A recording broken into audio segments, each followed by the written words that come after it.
galera do Projeto Evolução. Beleza? Eu sou o professor Fábio de Oliveira, sou técnico em edificações formado pela Universidade de Salvador e sou estudante da graduação em História pela Universidade Federal da Bahia. Aqui no Projeto Evolução, nós discutimos a história do Brasil. Na nossa aula passada, nós discutimos no tema 2 a conquista da América. Hoje, em nosso segmento, nós trataremos o governo geral, o início do Brasil colônia. Esse tema é o tema 2.1. Observem que a aula de hoje, a nossa dica, é um complemento daquilo que nós vimos na aula passada. Observem, é importante sabermos o seguinte: o governo geral ele foi criado para complementar o sistema de capitanias hereditárias, centralizando a administração colonial e coordenando a ação dos donatários. Esse sistema não veio propriamente para extinguir o sistema das capitanias hereditárias. Por quê, prof? Existem documentos do século XIX que ainda mencionam essas capitanias. Observem, algumas dessas capitanias conseguiram êxito ainda no seu momento inicial. Outras nunca foram ocupadas e outras logo faliram. Em 1548, foi elaborado o regimento instituindo o governo geral.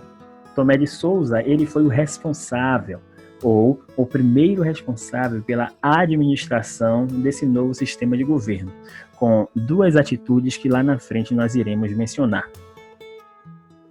O aparelho administrativo, grosso modo, quando falamos desse momento de instalação do governo geral, é o seguinte: nós temos o ouvidor-mor, responsável pela justiça, um provedor-mor responsável pelas finanças e um capitão-mor responsável pela segurança da colônia contra ataque de grupos estrangeiros. Lembram, gente, que dialogamos isso? Muitos grupos europeus, certo, estavam com o mesmo olhar de interesse por todas essas terras. Então, em muitos momentos, nós veremos polêmicas entre Portugal e Holanda, entre Portugal e França, entre esses diversos reinos que buscavam, através dessas políticas colonizadoras, lucros, riquezas em outros territórios.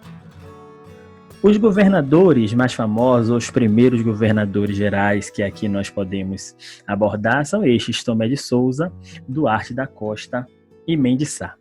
É importante que saibamos o seguinte: as câmaras municipais, de acordo com alguns teóricos, constituem a verdadeira e, em alguns momentos, são chamadas de quase única administração colonial. Uma coisa que as fontes não mencionam normalmente é a seguinte: um dos principais motivos para que esses governos gerais eles fossem estabelecidos aqui, e nós mencionaremos uma capital, uma criação de capital lá na frente, são justamente por conta das revoltas que ocorreram aqui durante a década de 40. Revolta de quem? Dos grupos indígenas que resistiam e não aceitavam a escravidão. Observem, é importante que nós olhemos o protagonismo desses grupos indígenas. Aqui na Bahia, nós temos referência nesse estudo, que é a professora Maria Hilda Baqueiro Paraíso, lá da Universidade Federal da Bahia.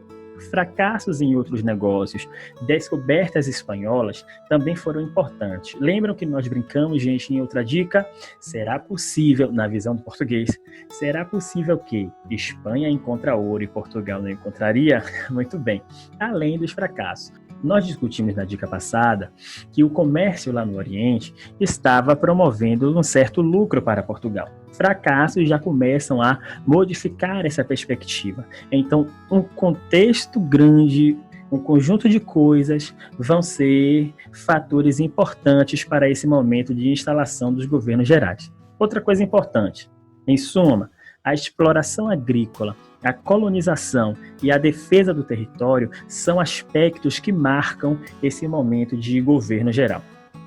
Então, observe, o primeiro governo geral, instalado aqui nessa América Portuguesa, que hoje nós chamamos de Brasil, foi ocupado justamente por Tomé de Souza.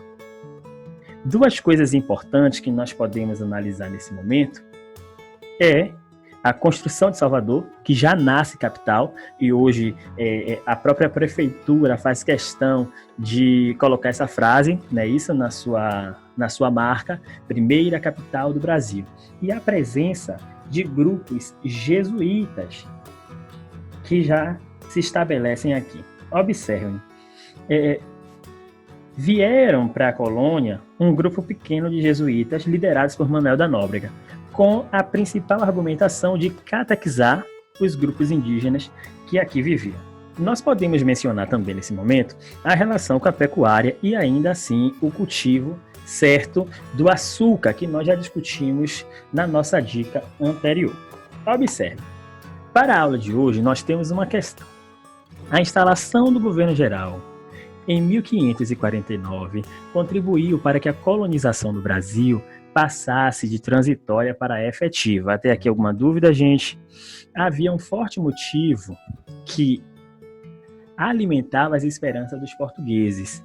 Os espanhóis, nas terras vizinhas, encontraram o que buscavam. Ao tomar medidas procurando assegurar posse sobre o vasto território, a coroa portuguesa estava motivada pelas notícias sobre A, B, C, D ou letra E. Justamente, gente, a descoberta de metais preciosos nas terras altas sul-americanas voltadas para o Pacífico. Nesse momento, essa busca pelos metais preciosos já estavam movimentando uma série de discussões. Aqui, a nossa segunda questão, para que os nossos alunos, para que as nossas alunas, os vestibulandas, concurseiros e concurseiras respondam, podem postar nos nossos comentários ou lá no nosso Instagram. Senhoras e senhores, foi um prazer muito grande e até o nosso próximo encontro. Lembrem, obedeçam às normas do Ministério da Saúde, fiquem em casa, caso precisem sair, utilizem a máscara e também o álcool em gel. A equipe do Projeto Evolução está disponível para discutir qualquer que seja o tema em relação a essa nossa terceira aula, no subtema 2.1, Governo Geral, o início do Brasil Colônia.